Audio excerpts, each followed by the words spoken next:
25 minutes before 10 o'clock. Thank you for tuning in. I love the next book that we're going to talk about. It's called Angel in Aisle 3. To introduce the guest, who is the author of the book, Kevin West, Pastor Kevin West. Robin just informed me he's a pastor. I want to tell you a story.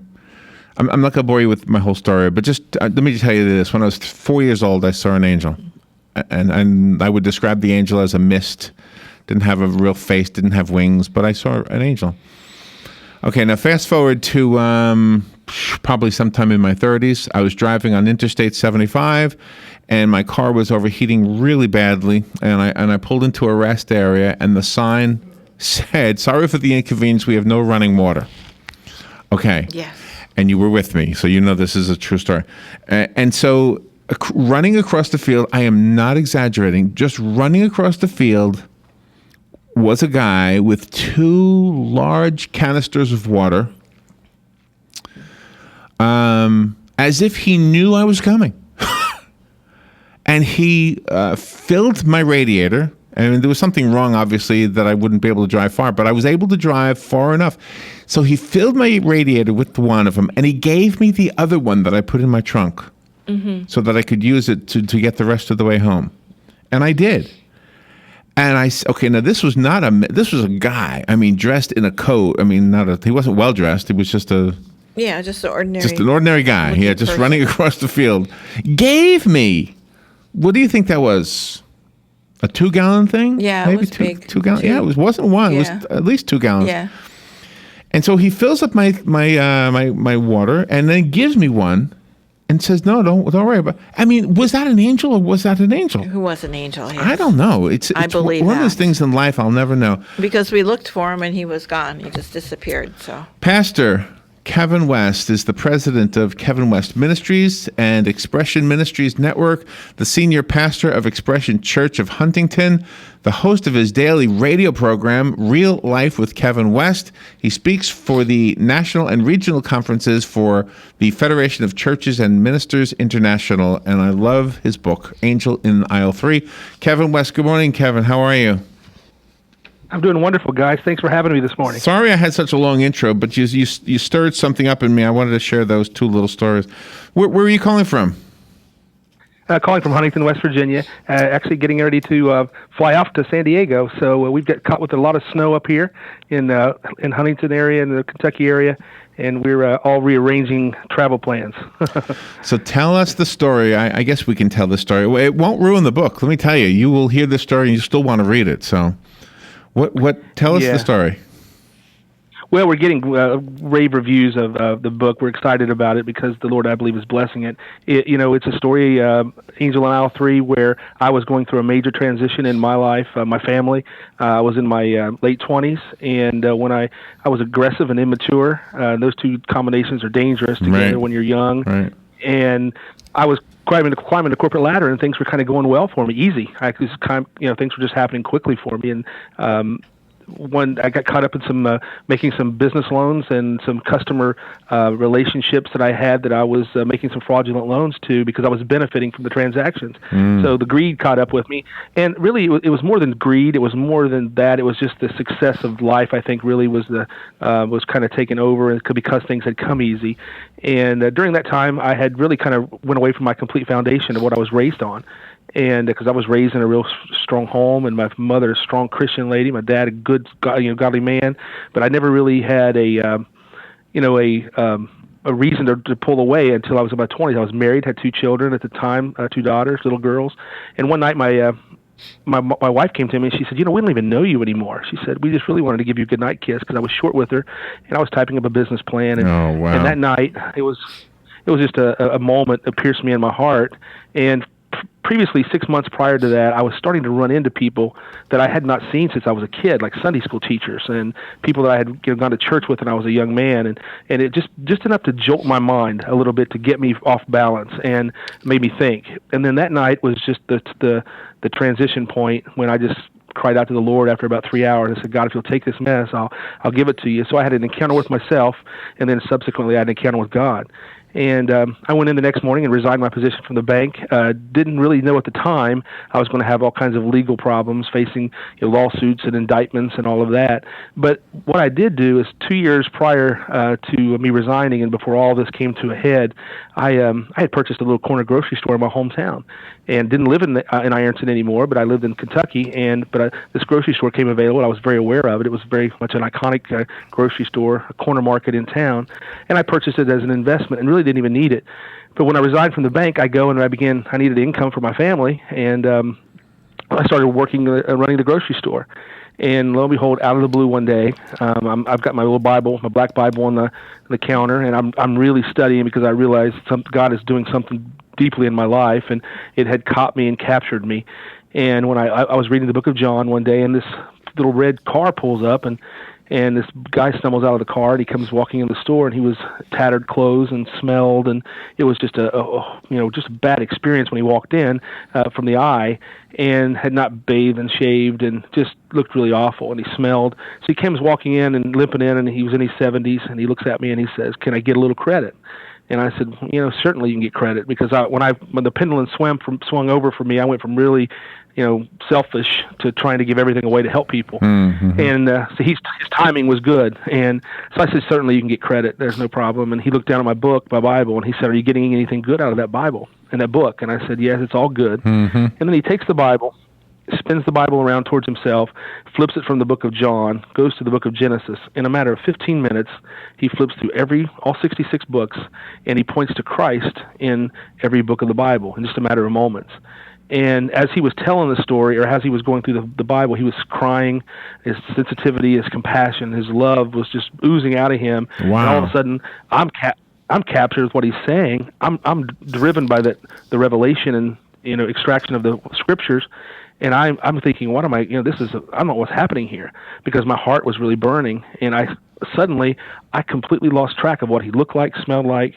And over the next 2 years, Don was his name, mm-hmm. and I developed a really strong relationship, and by telephone, and he would come in the store just about every day. But we did talk literally every day, and he kind of mentored me through later being through the lawsuits, through the indictment, setting me up to where I spent 8 months in a federal prison camp. My marriage was completely falling apart during that time prior to my transition. But when it all should have fallen apart, God was putting it all back together the way it should have been. And Don was there to help me make decisions on a daily basis that weren't emotional, but really were grounded spiritually and practically in the foundation of the scriptures. Wow. He has since passed, right? He did. He passed away. I think it's about 7 or 8 years ago now. Okay. And but a man, and it's so intriguing because you said that about when you were talking about your story about the water you looked for and he was gone. Yeah. There was moments when I was going, is this real? So I asked him. I said, "Where do you live?" And he told me the vicinity of where he lived. And on several occasions, I would go by myself when nobody was around, and I would try to locate his place, and because he said he didn't have running water, he didn't have heat, and he would come in and buy bottles of water, and I would go out there and try to find his place out in the country, and I never could locate that thing, and which always made me wonder. I never met his family at that time because he always talked about his family, but I never was able to meet any of them, right. And been an amazing journey. So his words and his knowledge of the Bible seem to have affected you greatly. Did you become a pastor because of that relationship? I think that what that did, it helped me pointed me in the right direction, because the Lord was already opening up those doors for me. But I don't know that I would have had, because it never was a desire for me to be in full-time ministry and be a pastor. I never really saw myself as that. I always saw myself in business, and business was fairly easy at the time. And my training, my background, my education was all in business, and so I don't think that I would have been as open to it, even though it was capturing my heart, and I knew God was doing something, and doors were beginning to open in ministry. I'm not so sure that I would have walked through those doors as rapidly as I did if I hadn't had Don to help me point and say, okay, this is God, this is the will of the Lord. Can you see this? And I'm not so sure that I would have been able to see it as clearly. I'm not even sure I'd have been open to see it if I hadn't had him pointing it out. How are you doing today? Oh, fantastic. I've got my same wife. We've been married 28 years in I'm June. glad to hear that. Okay.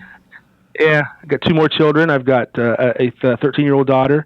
My oldest daughter now is 25, which was very young in the book, and my second daughter is 20. And those two were the two little ones at the time when this is all transitioning. Now 25, 20. I have a 13-year-old, three daughters, and I have a seven-year-old son. You know, we all have amazing stories. I think when I listen to your story, but the thing is this. We don't always recognize that maybe somebody's trying to tell us something, and I think those who are wise do, like you did. I mean, you must have known all along. Gosh, I'm making mistakes here, and then when you saw this relationship affecting you, you must. And you know, there were sometimes you'll be driving down the road, just see a bumper sticker, and you say, "Gosh, that's speaking to me right now. That's a message for me." You know, so it's hard to say. That is exactly. I believe that. That's a message that I preach today. Is because you can visibly see and hear the word of God, the voice of God, if you're open to how to know how to see it. And that was one of the things that Dawn had shown me, as being able to point out the obvious. Because you got to realize this was a complete life altering change. I mean, I went from having quite a bit, and we talk about this in the book because several chapters are devoted in the book about how. What do you do in marriages when, okay, your marriage is kind of on the rocks, but you really want to save it? You've had a heart change, but yet your spouse is still kind of skeptical. You know, she's hoping it's true. Yeah. You know, but yet she's going through a major change herself. We had, forgive me for not remembering the name. Maybe Robert remembers. We spoke to the father of the little boy who became famous. He died and went to heaven. They made a movie about it. Remember? Yeah, I can't remember the family name. Okay, and the message was that this is not home. That heaven is home, that God loves you, et cetera, et cetera, et cetera. And it's a wonderful, beautiful message, and I believe it. Your message adds to that, because what your message says to me, not only is there life after death, but there's life before death. And this life, God didn't put us here just to kill time till we died. He put us here to do things, and that's what your message is. And you were going. Your life was unfolding in the way God didn't want it to, and He made it so that it went the way He wanted it to, and you're happier because of it. Absolutely, that is the crux of our message. Is, you know, heaven is a reward, but earth is not a penalty. And many times we think this life, you know, you have a birth date, then you have a dash or a hyphen, and then you have your end date. Well, the dash is extremely important. And God didn't just come and send Christ for us to have a birth date and then an end date. He come that we might have life and life more abundantly. And many of us have forfeited the life more abundantly, thinking it's only over there. So heaven is definitely a reward, and one day that's where we're going to end up. But He didn't just come for us to get over there. He did come to bring heaven to here. And many of us, I know I didn't for the longest time, didn't experience any of that. And we look at what happens in the world system, in the world ways, and I think the church has really abdicated our responsibility in many ways by just saying, okay, we're going to give some fire insurance here. We're going to get you saved and get you waiting to go to heaven, but we're going to endure the next 70 or 80 years, and that really shortchanges the death, burial, and resurrection of Christ.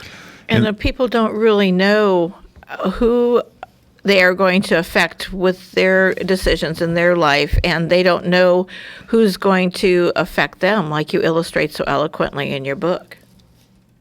Yeah, so that was a big piece of, you really, when you're making decisions, they never just affect you, they always affect the people that are close to you. And I have also learned that you do not overcome a series of bad decisions by making one good one. One good one's a great start, but you overcome a series of bad decisions by making a series of good ones. And you need good counsel and mentors and fathership and mothership around you that will help guide you when you're making those transitions of life. Often in the book, I mean, I can't tell you over and over again, there was times legal problems, and there were raising children when your kids now are getting hit with things that you had created. I mean, my kids were in school. My wife taught, and she was at the school system, and then these things would hit the newspaper. And now they were affected by that, even though they didn't directly make any decisions that caused it. So here I have to carry the brunt of the burden of that. How do I father them? How do I be a husband to her? Still keep my head up in the community, because I know I'm not the man that I was back then making those decisions, but yet also not be flippant and arrogant to think that these people owe me something. They have a right to feel the way they're feeling, because they were speaking truth, but yet I was in transition. And so I had to allow that process. And this is one of the things that Don would say to me a lot, is the process is always progress if God is in it, even though you can't see it. You just have to trust that the progress is happening because the process is working for you as long as you're making those decisions that are leading you to the right direction. I love what you're saying, and I love the book. Angel in Aisle 3 is the title of the book. Kevin West is on the phone up in West Virginia, where it's probably really cold. I'm going to rub it in a little bit. You know how warm it is here? I think it's 40 degrees. Yeah, 40 in Florida. Yeah, it's kind of cold, actually. All right, let's take a little break, and we'll be right back. The weather is brought to you by myfwc.com. Safe boating is no accident. For this Monday, mostly sunny skies and becoming very mild with a high of 66 to 70. Partly cloudy Monday night, lows ranging from the mid and upper 40s in a few inland spots to the mid 50s on the coast. Tuesday, more sun than clouds, high 70 to 74. Wednesday, mostly cloudy with a couple of showers and thunderstorms, high 69 to 73. From the Florida Weather Center, I'm meteorologist Joe Lundberg. Hello, gorgeous. Hi, this is Becky at Hello Gorgeous Salon. Let's get rid of those sun-damaged ends and faded out color and get into something rich and vibrant. It's time to get that new look started. So call today and set up your appointment at Hello Gorgeous Salon, 351-5358. Hello Gorgeous is a certified Brazilian blowout salon. We can tame those locks, leaving your hair healthy and shiny with a Brazilian smoothing treatment. And whether you're going on a job interview or out on a date, your hands do a lot of talking. Manicures are a must. Hello Gorgeous is a full-service salon, so let us help you make a great first impression. Call us today to set your appointment at Hello Gorgeous. Our number is 352-351-5358. Again, that's 352-351-5358. Hello Gorgeous is conveniently located in the heart of downtown Ocala, right next to the historic Marion Theater. And don't forget, we also do men and children's cuts too. Hello, gorgeous. Good credits, bad credits. It's none of our business because we're not an auto dealer. We're not a bank. We're not your mother. We're OcalaForSale.com, Marion County's marketplace for cars, trucks, and SUVs. We've got thousands of sellers standing by to take your call. No middleman. But hurry, don't walk, don't run. Just sit down and log on to OcalaForSale.com. Prices and inventory change daily. Offer does not include dealer upcharge, undercutting, rust-proofing, factory surcharge, or delivery fee. See website for details. Do you have areas that have started sagging or drooping? Is what you're looking at not quite the same as it was years ago? Are there enhancements you've been putting off? Is there serious damage you need fixed? Then call on us, Damage Control Services, when your roof is sagging and the drywall is drooping after a storm, or just need some enhancements. From damage repairs to new construction, Damage Control Services is here to help. One of the most common questions those nearing retirement are asking: will I outlive my money? Retirement questions like these and many more will be answered every Saturday morning at 9 a.m. on Planning for a Better and Safer Retirement with hosts Francois and Julian Pozenet. Francois and Julian will help you put your retirement puzzle together. Catch Planning for a Better and Safer Retirement Saturdays at 9 a.m. on Ocala's News Talk, The Source 96.3 FM and 1370 AM. 7 minutes before 10 o'clock. Thank you for tuning in, and you're listening to the middle of an interview that is, I'm just loving this interview.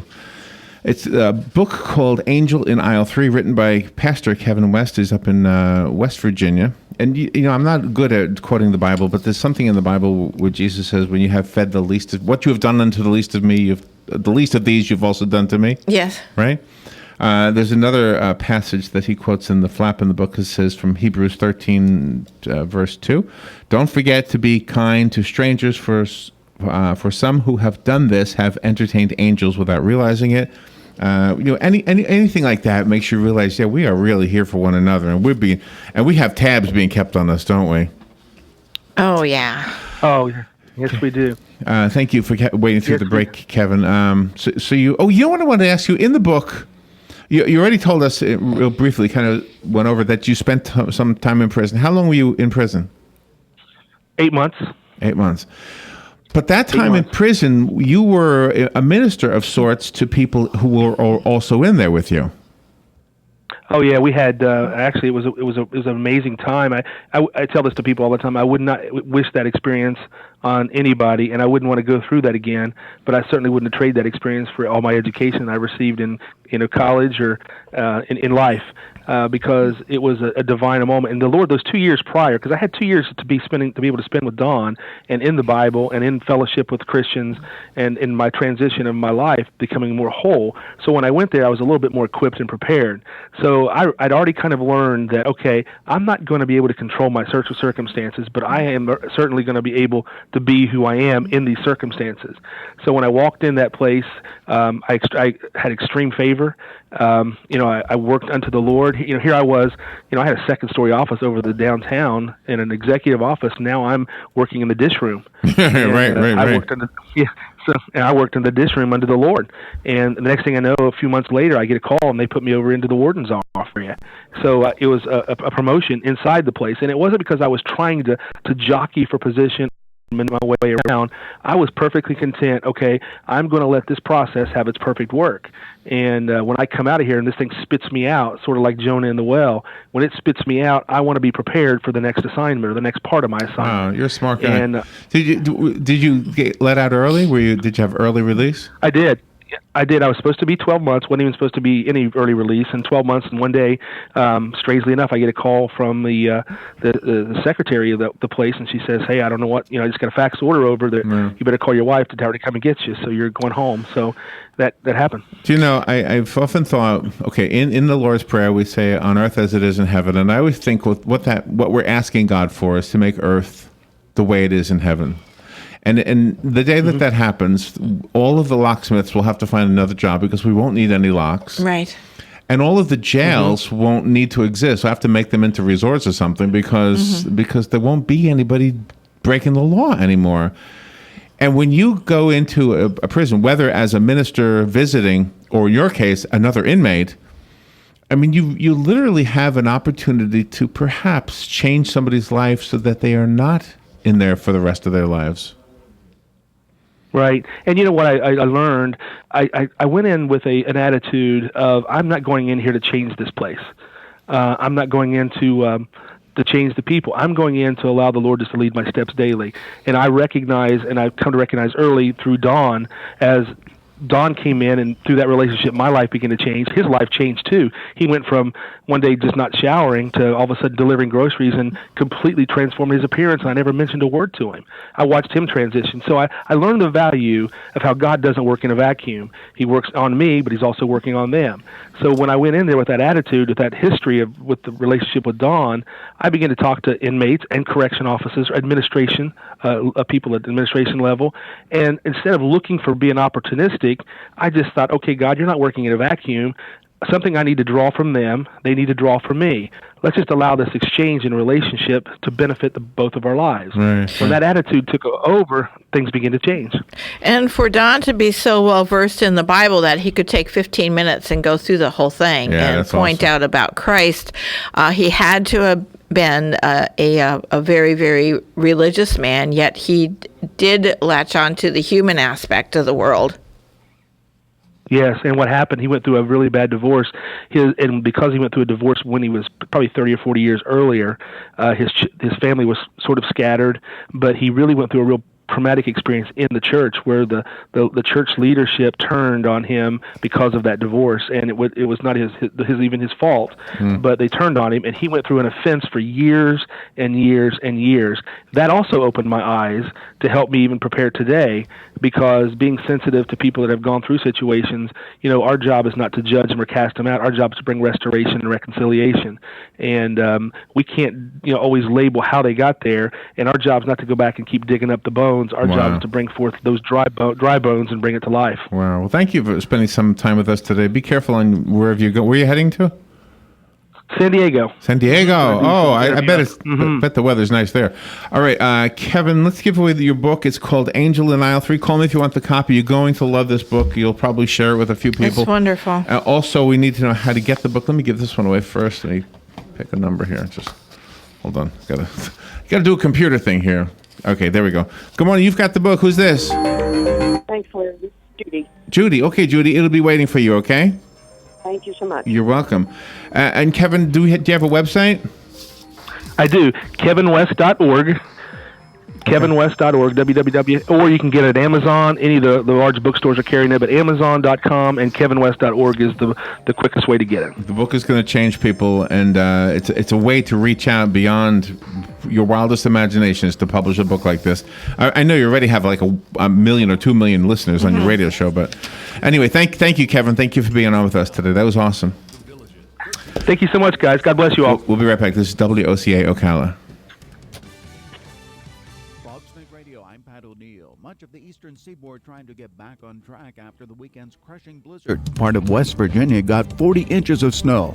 Charleston Public Works Director Gary Taylor. We're trying to clear up some of the business district downtown around the mall so that people can start to kind of get back into somewhat of a normal life. And it wasn't just the snow. The wind was a big issue across places in the mid-Atlantic. We saw winds up to hurricane strength. 85 miles per hour reported in places like Virginia and 75 mile per hour winds in parts of Delaware. Fox meteorologist Maria Molina. A manhunt continues in Southern California for 3 men who escaped from the Orange County Jail over the weekend. Lieutenant Jeff Halleck. We don't have any specific information that they are armed, but I think the public should expect the worst for encountering them. The 3 cut through steel bars, crawled through plumbing, and rappelled off the jail's roof. Fox News. We report. Any Jane Doe can tell you that Geico could help you save. But since money talks, we just ask the savings instead. Greetings and sun salutations. I'm Jane's Money, and I never knew my self-worth until Jane switched her car insurance at Geico.com. Those 15 minutes built me up to real savings. Geico's been helping customers save money like me for over 75 years. So take that to the bank. And namaste. Geico. 15 minutes could save you 15% or more on car insurance. Without automatic cloud backup, everything on your computer is at risk. From hackers, viruses, natural disasters, or even the occasional human error. Few things are as bad for business as downtime. So why take the risk? Get Carbonite Cloud Backup and protect all the files that keep your business or your home running smoothly. Start your free trial today at Carbonite.com. No credit card required. Use the offer code INFORMATION to get 2 free bonus months if you decide to buy. That's Carbonite.com. Offer code INFORMATION. Today in Florida Ag News from the Southeast AgNet. Well, last week the Senate failed to move forward with a veto override of the Waters of the U.S. Disapproval Resolution. Following the veto earlier in the week, the Senate considered an override, but the motion failed a cloture vote of 52-40, as the Senate needed 60 votes in favor to override the veto. The legislation at issue falls under the Congressional Review Act, which gives lawmakers the power to overturn regulations. However, resolutions blocking federal rules are subject to a presidential veto and require a 2/3 majority for an override. Even if the Senate had achieved cloture on the resolution, final passage would have required a 2/3 majority in both chambers of Congress, a steep climb, according to The Hill. The fate of Otis currently lies solely with the federal courts now, which many agriculture groups fear could be a lengthy and costly process. Hi, I'm Adam Putnam, Florida's Commissioner of Agriculture. More than 1.5 million veterans call Florida home, and it's important to honor their service and sacrifice. Through the Operation Outdoor Freedom, we have designated areas of Florida's state forests in honor of American veterans. We've installed ramps and other equipment that can accommodate any special needs of those who are wounded while protecting our nation. Since 2011, more than 1,000 wounded veterans have enjoyed unique hunting, fishing, and other outdoor recreational opportunities in Florida's state forests. For some of the wounded veterans who participated, it was their first opportunity to get outdoors since returning home from duty. It's impossible to repay the sacrifices our veterans have made for our country, but we are proud to honor their service. For more information, visit www.OperationOutdoorFreedom.com. Randall Wiseman, Southeast AgNet.